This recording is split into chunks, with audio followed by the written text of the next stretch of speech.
Good evening, everybody. I'm Carrie Weber, and I'm the Frank and Clara Meditz Executive Director of the Fairfield University Art Museum, and I'm so glad that you are all here with us this evening. Before I introduce our distinguished speaker for tonight's kickoff lecture for By Design, Theater and Fashion in the Photography of Lalla Essaydi, I want to make sure you are all up to date on how to enjoy both of our spring exhibitions virtually. Unfortunately, COVID will continue to keep our gallery doors closed to the public for now. But please know that in the absence of in-person experiences, there are lots of ways to interact with the museum virtually. In addition to the Essaydi exhibition, which you will hear lots more about shortly, we also have a beautiful exhibition of avian art, birds of the Northeast, gulls to great auks, on view in the museum's Bellarmine Hall galleries. You can find virtual tours for both exhibitions. The Essaydi tour just went up today. The tours and programming for both exhibitions are on their respective exhibition web pages, so check it out. There's tons of material on both of those pages.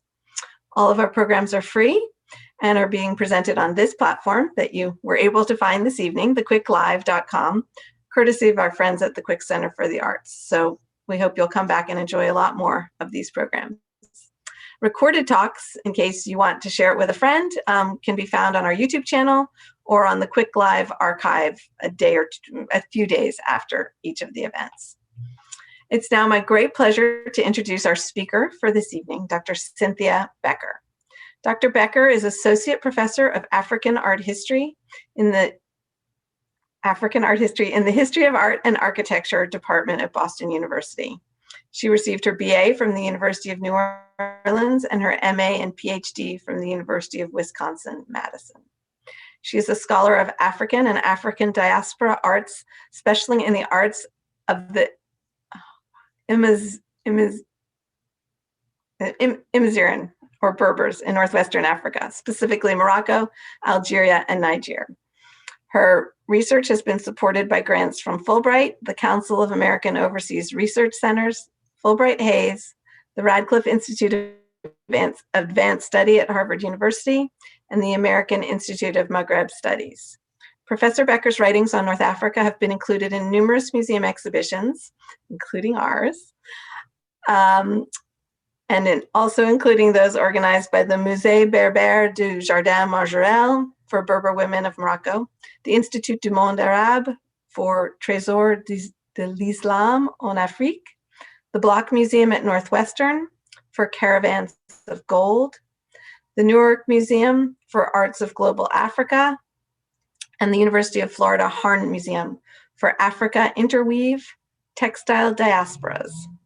She has publications in such journals as African Arts, RES Anthropology and Aesthetics, Critical Interventions, the Journal of North African Studies, De Arte, and Contemporary Islam. Her book, Amazigh Arts in Morocco, Women Shaping Berber Identity, was published by the University of Texas Press in 2006. She is co-author of Desert Jewels, Jewelry and Photography from the Javier Guerin Hermes collection, published by the Museum for African Art in 2009. She is finishing a book about the Afro-Islamic aesthetics and ceremonial practices of the Ganawa, descendants of former slaves in Morocco, that considers virtual representations of Blackness and constructions of racial ideologies by and in relation to the Ganawa. We were very pleased to have Dr. Becker guest curate our exhibition, By Design, Theater and Fashion, in the Photography of Lalla Essaydi, and are delighted to welcome her tonight to our virtual stage to speak about this exhibition. This lecture is part of the Edwin L. Wiesel Jr. Lectureships in Art History, funded by the Robert Lehman Foundation. Please feel free to ask questions in the chat during the course of the talk, and I will be back at the end to ask them of Dr. Becker. So hello, Cynthia, welcome. Please take it away. Thank you, Carrie. Thank you so much for your help. And it was really a pleasure to work with you virtually. And thanks to everyone at the Fairfield Museum of Art at Fairfield University. And I also want to say that, hey, my book is out. the Gnawa book. I happen to have a copy right here. It's called Blackness in Morocco, Gnawa Identity Through Music and Visual Culture. So hot off the press. So, but today's lecture is not about Gnawa. It's about the photography of Lalla Essaydi, as you're all very well aware. So I'm going to start with this particular image here. And as you can see, women in Lalla Essaydi's photographs are covered with intricate henna patterns, and they lounge in very sumptuous interior spaces, and they wear lavish textiles. So the sheer beauty of Lalla Essaydi's photographs are often what attract people to her work. But few people recognize that there is a great deal of preparation and a great amount of planning that goes into each photograph. So the photograph itself is the product of a larger process of design and organization, with extreme attention paid to the composition and the framing of an image. So as the curator of this exhibition, I decided to highlight the design process behind the creation of Essaydi's carefully staged photographs, concentrating on how her work crosses into theater and fashion. And I look at how she merges centuries-old Moroccan craft traditions with contemporary design to tell a complex and nuanced story of women's lives in North Africa. And I'm going to start with this work here. This is one of the very first works I ever saw by Essaydi. And I was very fortunate to meet Lalla Essaydi in Minneapolis. I used to live in Minneapolis. I met her in 2003, the same date when this work was made. And this was really the beginning of her artistic career.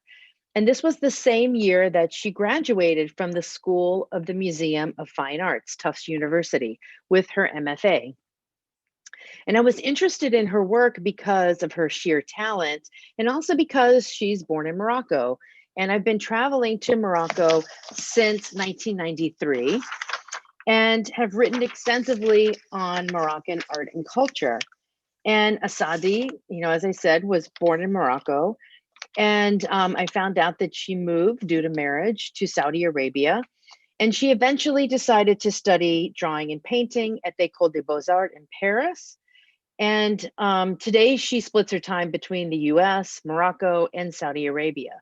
And it's really her experience traversing different countries and cultures that inspired these earliest photographs. So I've always wanted to write about her work, and I have never had the opportunity, even though I feel as if Lalla Essaydi is a very good friend of mine. So Lalla, thanks to you also for your assistance in curating this exhibition and your feedback as I was working on the project. So in her photographs, Essaydi strives to confront Western stereotypes of Muslim women. Because of her travels between Morocco, Saudi Arabia, Europe, the US, she recognizes that many people feel that Muslim women are victims of a patriarchal system that controls them. So in this 2003 work, Silence of Thought #2, Essaydi photographed a young woman reclining in an interior space. And this room is actually from a large house that belongs to her extended family outside of the city of Marrakesh in Morocco. Essaydi covered the woman's body and her dress with writing done with henna. And she arranged her model so she lounges on a sofa and appears almost flattened and two-dimensional, turning this woman into a decorative element similar to the painted doors and the upholstered cushions upon which she reclines. However, the words written in Arabic script are meant to subvert the woman's silence and give her a voice. The use of writing done with henna adds a narrative and a theatrical element to Essaydi's work. Furthermore, it highlights the sense of tension inherent in her photographs. She represents women being confined to the home, but the use of writing suggests female agency. So as you can see, henna plays an important role in Essaydi's photography. Essaydi spends hours applying henna to her models. So the application of henna is a very slow and painstaking process, and it requires intense concentration on the part of the artist and lots of patience on the part of the women who are the models for her photographs. So henna is a natural plant dye that's used across North Africa, the Middle East, and in South Asia. And Moroccan women adorn their hands and feet with henna during ceremonial occasions, such as weddings. And the henna temporarily dyes the skin a deep orange color.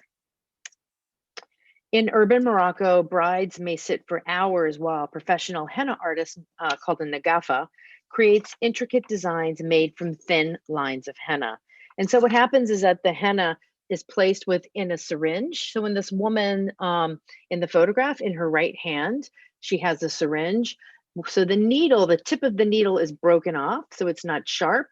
And you have these thin lines of henna that will come out of the syringe that are used to adorn the body. And it takes a very long time, and it's really hard on your thumb when you do it. So, and although the dark orange designs fade over time, henna carries really an almost sacred status, as it is said to have baraka, or blessings from God.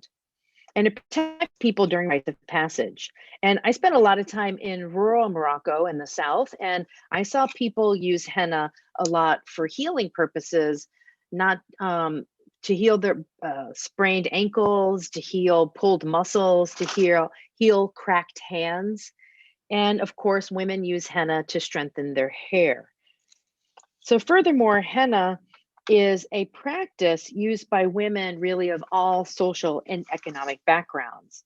And as a material of self-adornment and healing, henna is really intimately connected to women in a Moroccan context.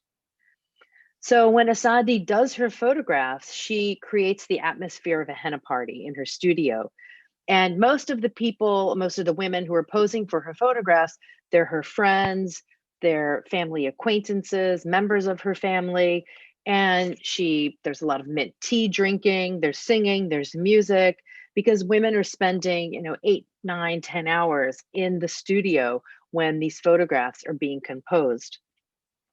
And Essaydi's photography is intentionally collaborative, and her models engage with each other in a very comfortable manner. So the design layout and the tableau that Essaydi creates for each photograph was carefully and meticulously constructed in her studio. So for Essaydi, henna serves as a symbol of creative female transgression in two ways.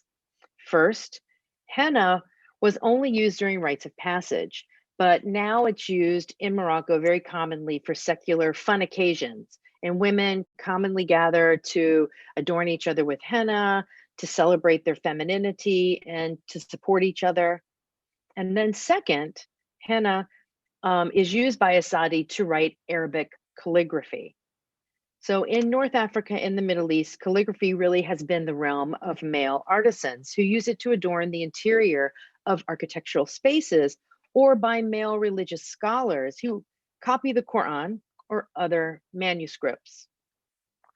The text used by Essaydi on her models' bodies, and also on the background and on the cloth, she says they're her own words, a sort of a diary that recount aspects of her life. And here, while we can't see this woman's face, she is active.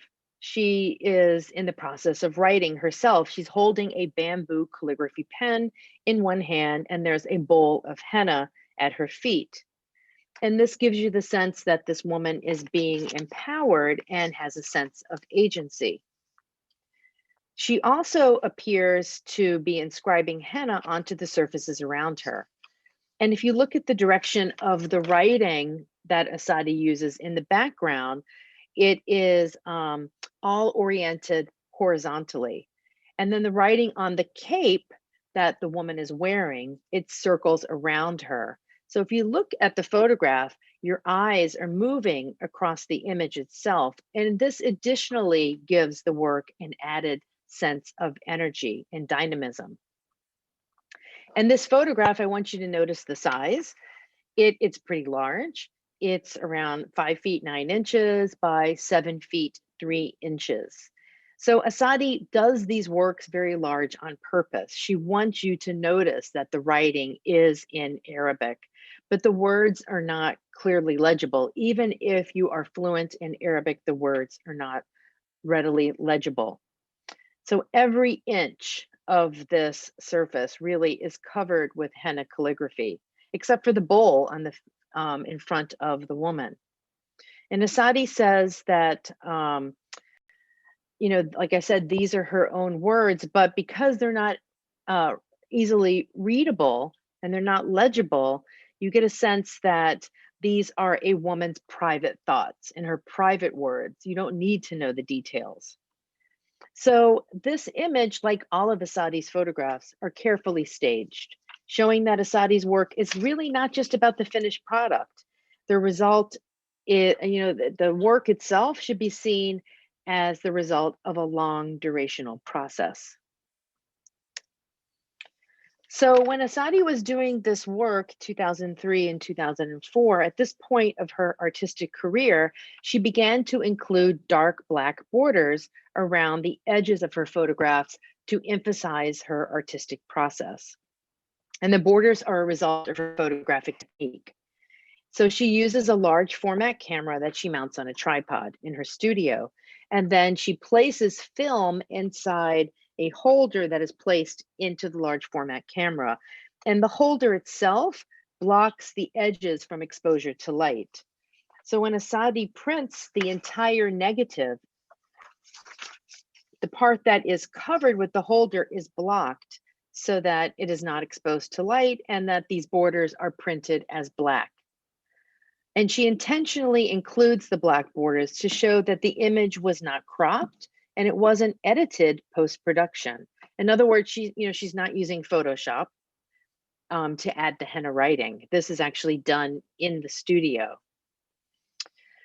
before the photograph was taken rather than after the print was made. And she told me that to make this particular image, Converging Territories number 24, she had to line up the camera just perfectly to take 4 separate images to create this composition so that everything would really line up. And then she made the decision to keep this white space around each photograph to give you a sense of the artist's hand and the creative process. And I think it also creates the sensation, you could say, that this veiled woman might be looking at us through prison bars. That said, it is really important to understand that Essaydi is on some levels responding to early 20th century photography done by Europeans and Americans of North African women. Namely, photographs such as these that were turned into postcards in the late 19th and early 20th century by European photographers. And these 2 are postcards that were taken in Algeria. And when these were made, late 19th, early 20th century, European and sometimes American photographers, they would travel to Africa, they would take photographs, and then they would send them back to Europe to be printed and then transformed into picture postcards. And then these postcards were sent back to Africa to be sold to foreigners. So these were not made for local audiences, but they appealed to stereotypes that Europeans had about North African Muslim women.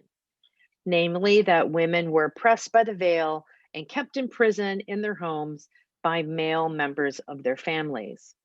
So these were images constructed to fit Western stereotypes about the oppression of Muslim women. And there were hundreds of thousands of picture postcards that were produced during this period that coincided with colonial domination and really the exploitation of most of the African continent.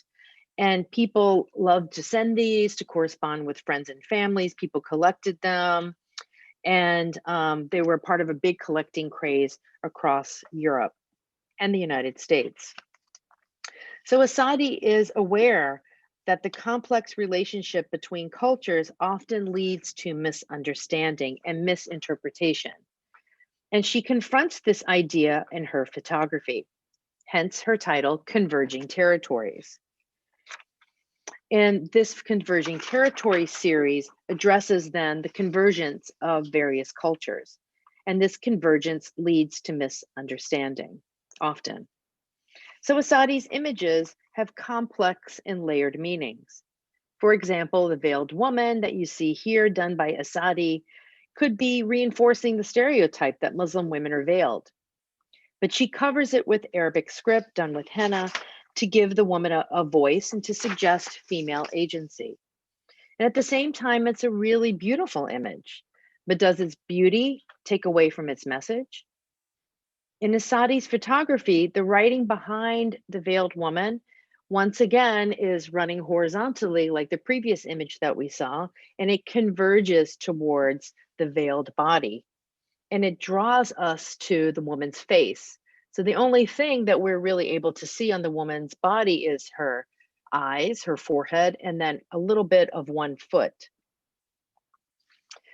And we, the viewer, then feel that, we see her eyes. She's gazing directly at us, and it's an intense gaze. And this is very different from the colonial postcard on the right, where the woman's eyes are darkened, so that she is a body to be gazed upon. So Essaydi confronts Western stereotypes that simplify the lives of Muslim women and present them as objects to be gazed upon and consumed. The reality is that most women in Morocco don't cover themselves in voluminous white cloth. And even in the mid 20th century, women dressed in a variety of ways that reflected their social and economic class, as well as their ethnicity. So these are two photographs from the 1950s.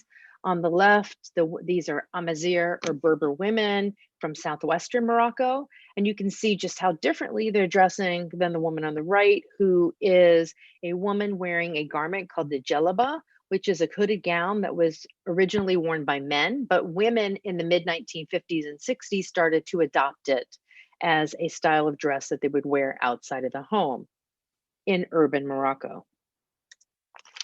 And I thought I would put this in because people often have really lots of stereotypes that they carry with them when they think about Muslim women. In Morocco today, you see all different types of dress, everything from mini skirts to the djellaba, like you see on the right, that continues today.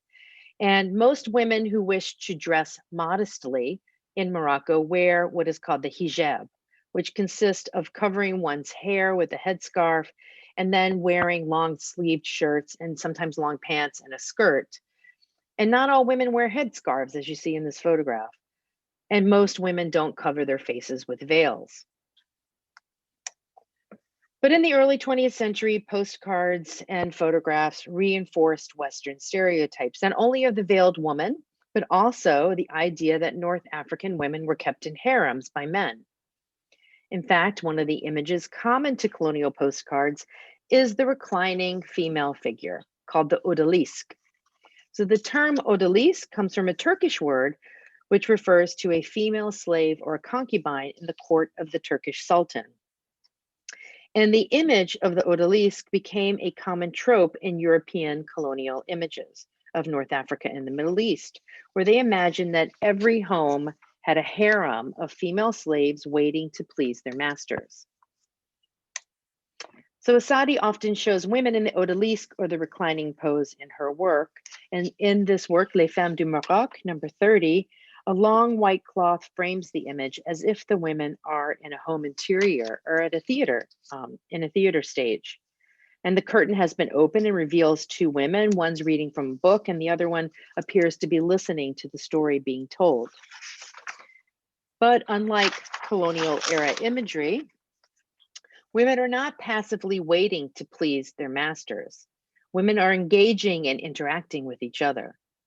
So Essaydi's creative process involves setting up an image and dressing her female models and telling them how to respond to the camera's presence. And as we see, some gaze directly at the camera and others are intensely involved in the task in front of them.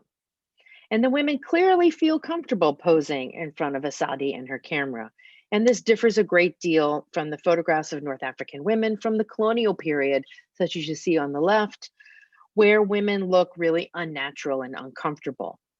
So, and they're usually paid models told how to hold a pose in these colonial images. So Essaydi also takes on the word harem, which is a really loaded word. So harem, as I said, typically evokes women, the idea that women are held in a palace guarded by a eunuch, maybe, waiting to sexually please their master. But Essaydi created a series that she entitled Harem in 2009 that you see here, playing to this very controversial term. But Essaydi uses the word harem not to refer to the stereotype of women waiting to please a sultan in his private quarters, but for her, a harem refers to the large, tight-knit family where she was raised with women who support and who care for each other. So for her, harem means an extended family of women. And in her harem series, Essaydi carefully posed her female figures in an opulent interior space. And the women engage with the magnificent architectural environment that surrounds him. And this space is known as Dar al-Basha. And this is located in the city of Marrakesh. And this is a mansion that plays a really important role as a stage set in this series. And you can see that there's ceramic tile work, carved plaster, and painted woodwork that adorns this mansion's interior. And this is the same type of decoration that can be found in mosques, Quranic schools, and also the home of the elite in urban Morocco and also in Andalusian Spain. So for centuries, men have been hand cutting individual ceramic tiles and placing them on plaster base and fitting them together to create multicolored dynamic designs. And so I put this piece in, and I'm going to try to use my mouse here to show you what is happening. This is a close-up of something called Madrasa Bunania, which is a medieval Quranic school located in the city of Fez. And at the very top, this is stucco that has been carved, and you can see that there are Arabic words. Here below this is ceramic, that the background has been carved out. So the buff is the natural color of the clay. And then below that, these are mosaic tiles that have been individually cut into different shapes and then put in a plaster base and then pressed onto the wall, but also floors are decorated in this way. And on the left, this is a man doing this work that you see done with calligraphy in the middle. So, you know, calligraphy is an art form, as you can even see from this image here, done by men for centuries within Morocco. But for Essaydi, it morphs into henna and is placed into the hands of women. So Dar al-Basha, a little bit about this space. I think it's a really interesting space to photograph in. It was once owned by a man named Tami Galawi, a very controversial figure who was made the Pasha of Marrakesh in 1912 by the Moroccan king. So this was the beginning of the colonial period in Morocco, and El Galawi supported French rule. And it's because of this that he's a very controversial figure today. And he actively worked against the Moroccan king and worked and encouraged the French to exile him during the colonial period. So El Galawi led a very decadent lifestyle, and he held very lavish parties in this mansion, which interestingly enough included such renowned international figures as Winston Churchill and Charlie Chaplin. So when Essaydi photographed inside this mansion, it had been closed for many years, but it was in the process of being converted into a museum, and today it is a museum. And Essaydi recognized just how interesting and unusual the designs of this palace were. The ceramic tiles and the colors that were used are just really distinct from buildings found elsewhere in Morocco and in southern Spain. So I've traveled a lot in rural Amazigh areas, and I recognized, and so did Essaydi, that when you walk into this building, the color scheme that was used to decorate the floors and decorate the walls is extremely unique. It's very similar to those buildings in the High Atlas region of Morocco where Amazigh people typically live, who are the indigenous people of North Africa. And so what's really common in these Amazigh areas are the bright yellow and the blue that you see here in this particular photograph. And this dominates the tile work found in Dar al-Basha. So the act of photographing inside this particular mansion adds another layer of meaning to Essaydi's images, namely the recognition of Morocco's Amazigh heritage. In order to draw attention to Morocco's Amazigh roots, Essaydi replicated the designs that decorated the mansion's architecture onto the clothing that she designed for her model. So she actually took a photograph of the tiles and then had that printed onto fabric, and then the fabric sewn into making the dresses that the women are wearing in her photographs. And the dress that you see here is a two-piece garment typically worn in Morocco called a Takshita. So she dressed her models in different types of Takshita. So some have short sleeves, some have voluminous sleeves with matching pants. You can see shoes and headscarves. And one of the things I really find fascinating about Morocco, because I'm interested in fashion, is that it changes really quickly. And often people see garments like this and they'll say, oh, that's traditional Moroccan clothing. And they imagine that the clothing has remained the same for centuries. But in fact, styles really change rapidly, even in the early 20th century. In some years, large sleeves are in style. In other years, it's short sleeves. And you can see some of the various styles of Takshita worn by women here in this particular image. And I really love this photograph because of how the women, it's so ambiguous in so many ways.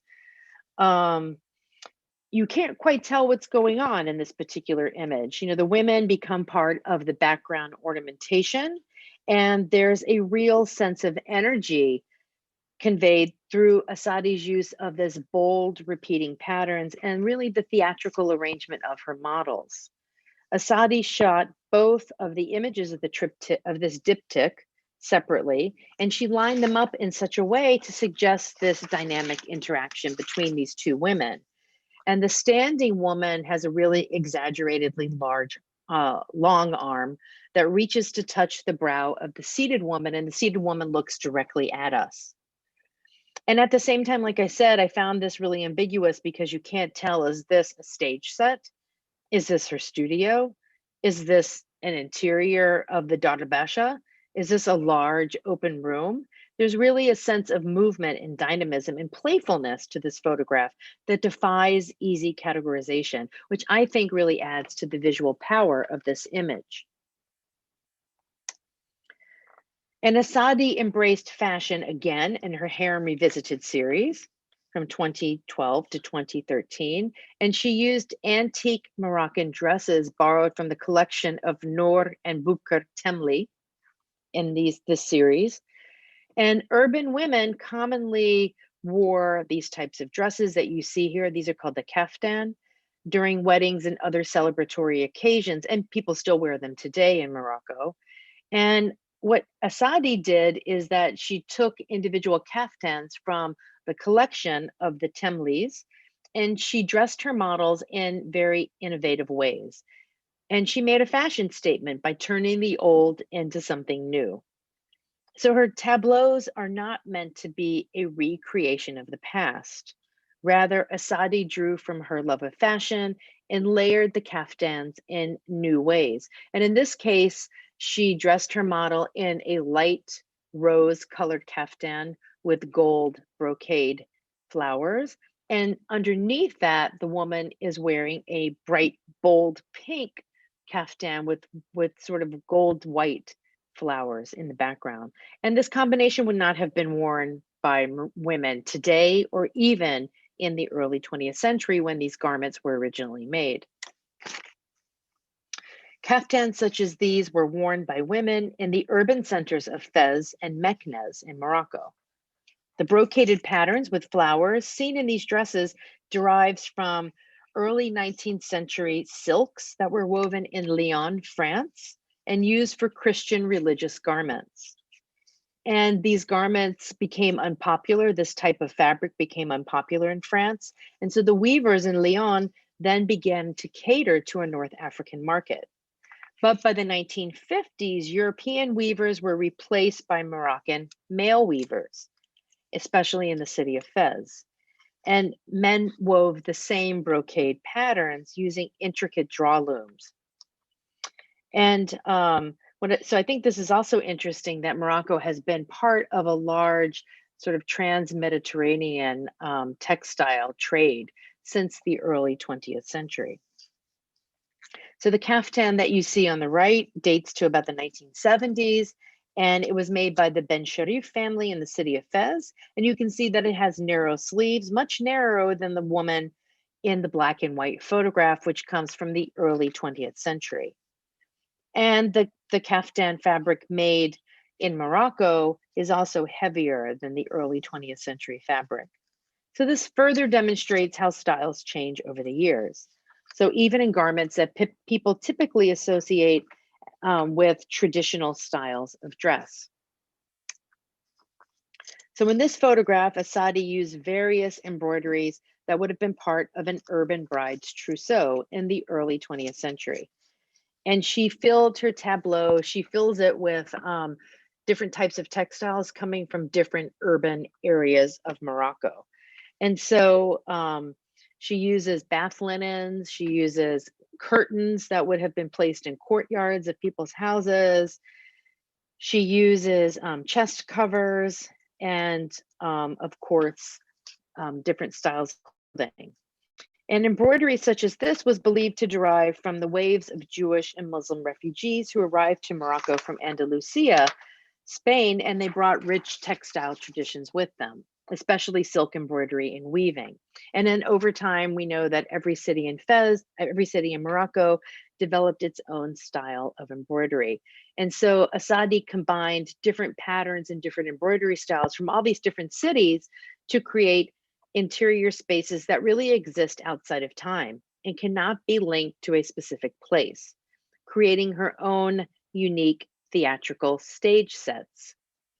For example, on the floor of this photograph, so on the bottom left, right here, this is a type of textile like you see on the right. This is a chest cover that would be used to cover a woman's wooden trousseau chest, where the bride's trousseau would be stored.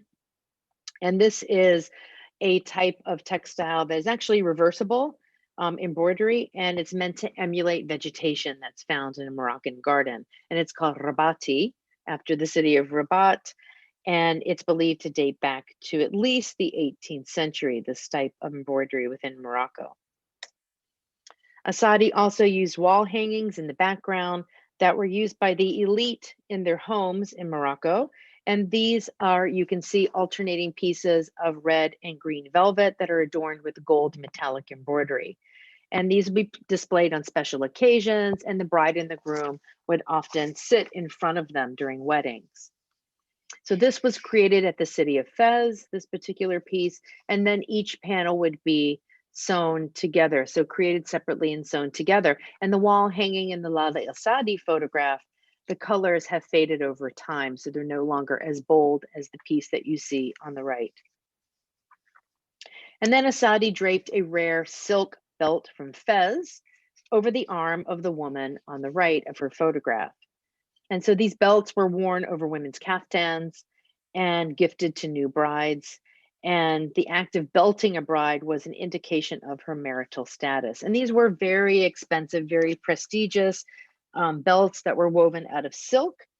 And the belt worn by the woman in the black and white photograph would have been starched or even covered with glue to make it really stiff. And the idea is that this is an elite woman and she wouldn't be able to work while wearing it. So by wearing such a belt is showing that you have servants to do work for you. And most of these belts had 4 different distinct patterns as part of them so that they could be folded and wrapped around a dress to create different looks. And then these belts were considered to be so valuable that sometimes it would be cut in half. And if a woman had 2 daughters, both of her daughters could inherit half of a belt upon a woman's passing. So the textiles from the Temli collection are really invaluable examples of a craft tradition supported by women that once flourished in Morocco. And Essaydi was aware of the value of this collection and featured these splendid fabrics in her photographs to convey her pride in Moroccan textile arts. So I'm going to end with the final series of photographs called Bullets and Bullets Revisited. And as their titles suggest, Essaydi created richly ornate works of art using bullet shells. And in these glittering photographs, Essaydi comments on the violence that many in the United States and also in Europe associate with the contemporary Middle East and North Africa. Ironically, Essaydi transformed bullets into sparkling garments and intricate backdrops, so you can't really recognize them as weaponry. So in this work, there's really a tension that is typical of much of her work. Bullets are weapons associated with violence, but she transforms them into something beautiful.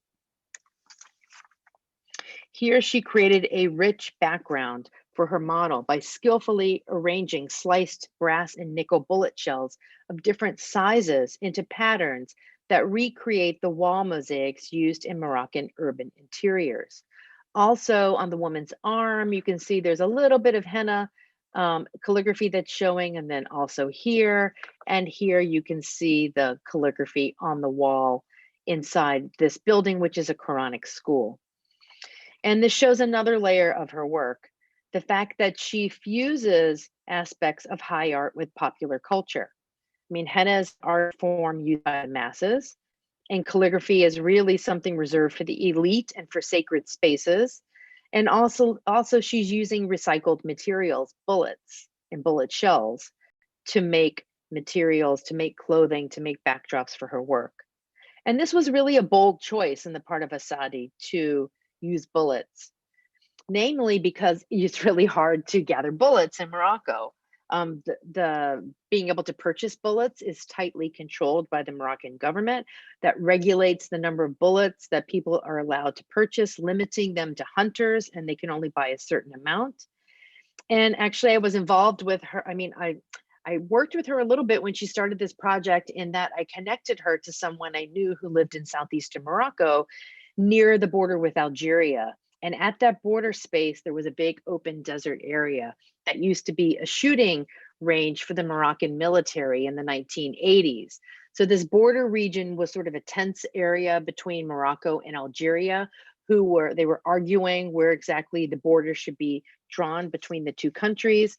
And the Moroccan military used to go there and practice as a shooting range. And so someone went and dug up some of these bullets and sent them to her in Marrakesh in great numbers. But these bullets were really difficult to cut and manipulate. And so Essaydi starts to source bullets from the United States. And she worked with people who could clean and polish used bullet cases and cut them into thin slices. And then she began this very tedious process of sewing thousands of individual bullets together. So several hundred pounds of bullets were used to create this woman's cloak that you see here in Bullets Revisited number 20. So the weight of this cloak was so heavy that Essaydi said it had to be picked up and placed very carefully onto this woman's shoulders in the photograph after the woman was sitting down. And then as soon as the photograph was taken, this cloak was removed very carefully. And it was meant to resemble something called a silham, which is a hooded cloak typically worn by men in Morocco. But I think it really resembles a sculpture more than an actual garment. So it's important to note that Essaydi's bullet garments are really props meant for the studio, much like most of Essaydi's garments. They're not meant to be worn outside. Much like the henna that will eventually fade from her models' bodies, the garments are temporary constructions. They're designed to be used in a theatrical manner to illustrate a story. Also, Essaydi arranges the models so that you can't see her face. And this is deliberately a defiant act, signaling that women are not supposed to be readily available to the viewer's gaze. So Essaydi dresses her models in new and innovative ways, such as here you see two women gazing intently at the camera in Bullets Revisited number 6, and one wears a shimmering belt made from bullets. But unlike the women's belts that are worn around the waist, like the early 20th century image on the left, Essaydi places the belt lower on the woman's hips, and Essaydi layers the belts on top of the white gauze garment covered with henna writing. So the white cloth draped on the nearby table, as you can see, is covered with geometric patterns typically found in Moroccan interiors, except in this case, The gold designs are constructed with bullets that she sews onto the fabric surface. And then the same cloth and the same belt and even the gown are reused in this Bullets Revisited number 38. But recognition of Essaydi's reuse of fabrics and materials, I don't mean to denigrate the work, but to demonstrate the creative nature of Essaydi's photography. Each photograph is the result of a long creative process of design and of organization and planning, and reflects Essaydi's pointed determination and extreme attention to detail. Each photograph includes different stylizations and involves action and thought on the part of Essaydi and her model. Also, Essaydi plays with the division between high and low culture, using the recycled materials and transforming them into high art. So this aspect of Essaydi's photographs, as well as their narrative quality, their fashion sense, this is all by design. She's aware that North African women's bodies historically served as voyeuristic sites of otherness and difference during the colonial period. And while she confronts these stereotypes in her work, she also reminds us that of the politicization of gender roles, and this politicization continues today. Women's bodies are often the center of political and religious debates, as they are seen as central to maintaining family ties, community solidarity, and in transmitting values across generations. And conservative factions sometimes use women's bodies to impose restrictions on women's lives. So women are often caught between boundaries of tradition and modernity as they try to negotiate between the colonial version of the past, the national identity of the present, and their own particular versions of the future. These dueling constructs and multiple visions are really captured in the complex and layered meanings present in Lalla Essaydi's photography as she negotiates womanhood on her own terms. So thank you very much for your attention.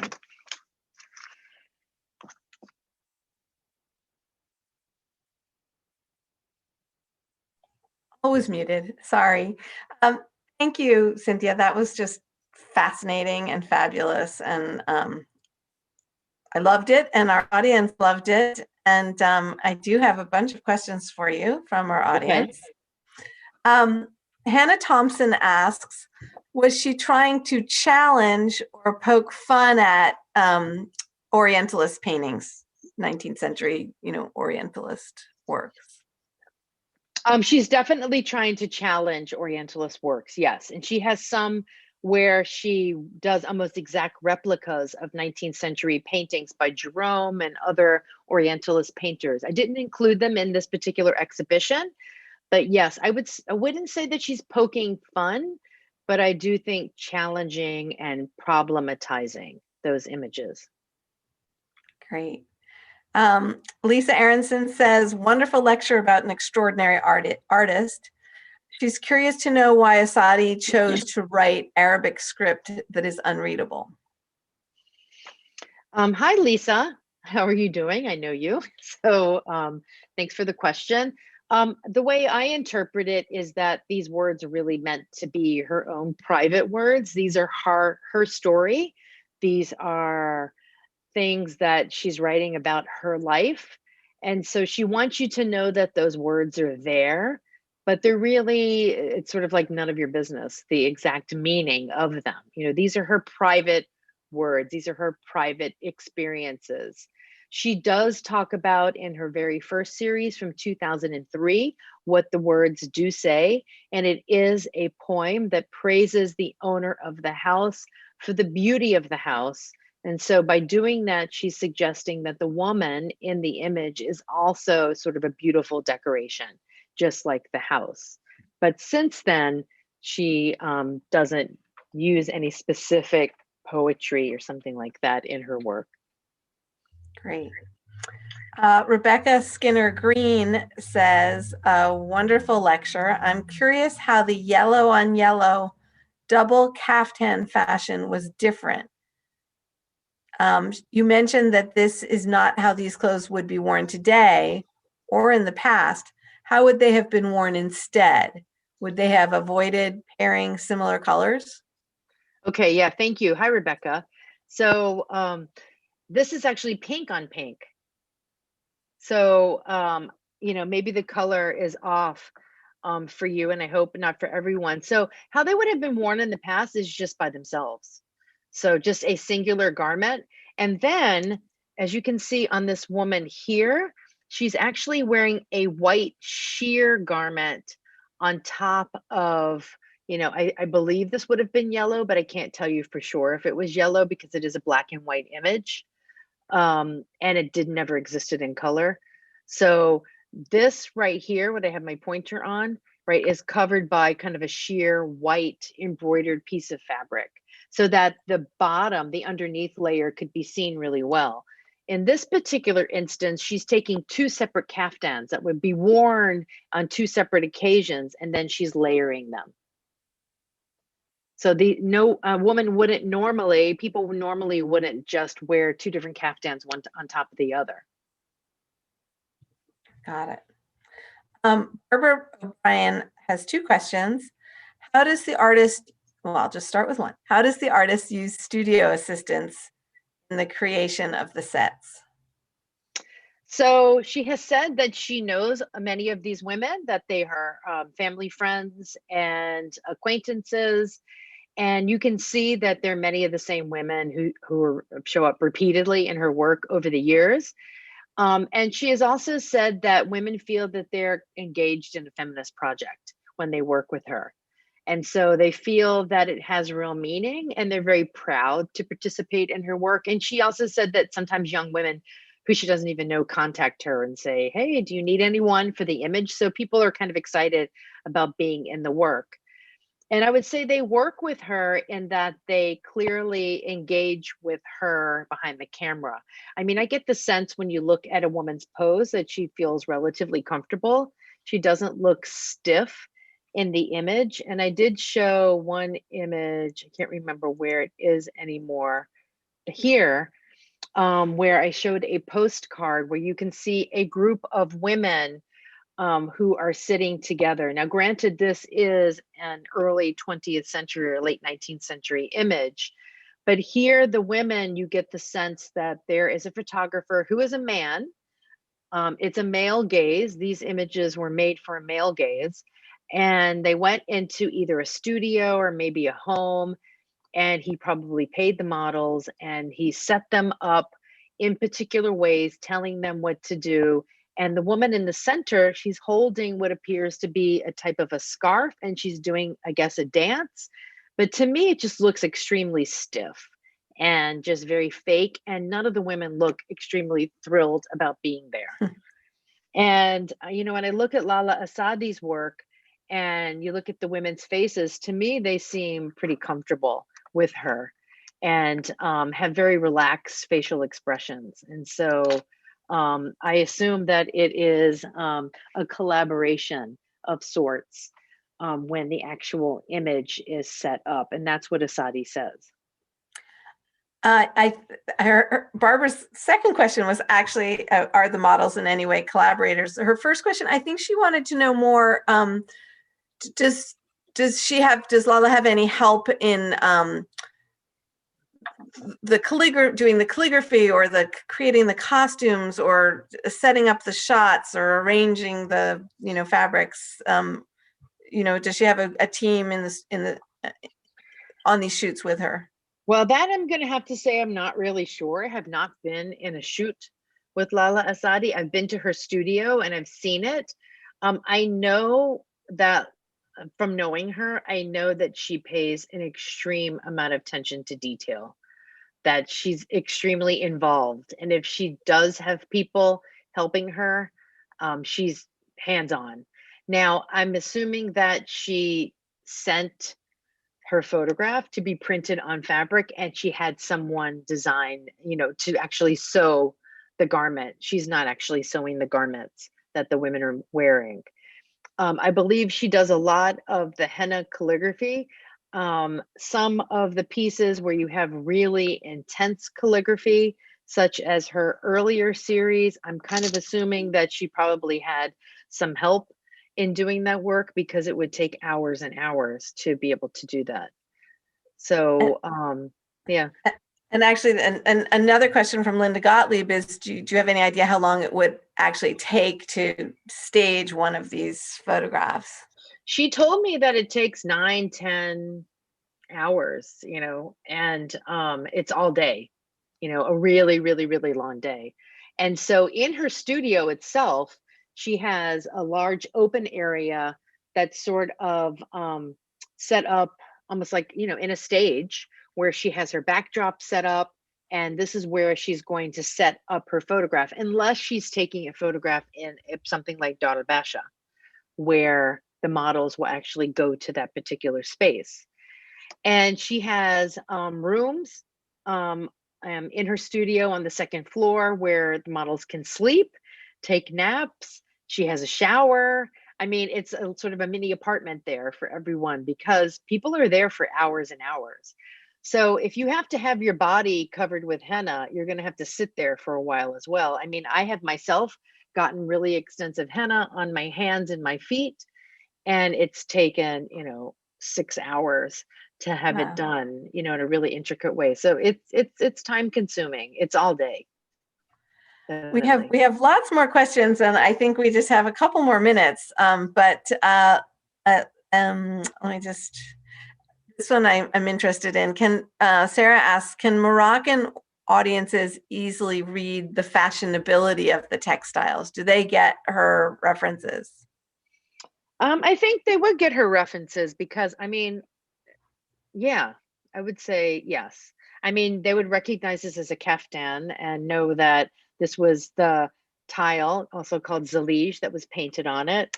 I think they would understand the meaning behind this as well. And you don't see women dressing in this way in Morocco in a kaftan. You would never leave the front of a kaftan sort of open like this and walk around with it. I mean, it's closed, it's buttoned down. There are little tiny small buttons that are all sewn by hand that are closed, that are part of a kaftan. So I would say yes, they could read the fashionability of these. And I think we'll wrap it up with this one. What is the societal, Allison Ward asks, what is the societal reaction in Morocco, or the reception of her work as an artist? Is she considered controversial? No, I don't think she's considered controversial. No. No, her work has been shown a great deal within Morocco. She has gallery representation in Morocco. Right now, there's a big contemporary African art fair, 154. She's been included in it within Morocco. So, no, I don't think her work is considered to be controversial. I think it's beloved because she is really capturing important parts of Moroccan heritage in her work. And I think people feel very proud. I mean, her work is just aesthetically stunning. I think you can't deny that. And I no, her work is not considered to be controversial. So, and she, yeah, I think she's held up as a very important Moroccan citizen that who people are very proud of.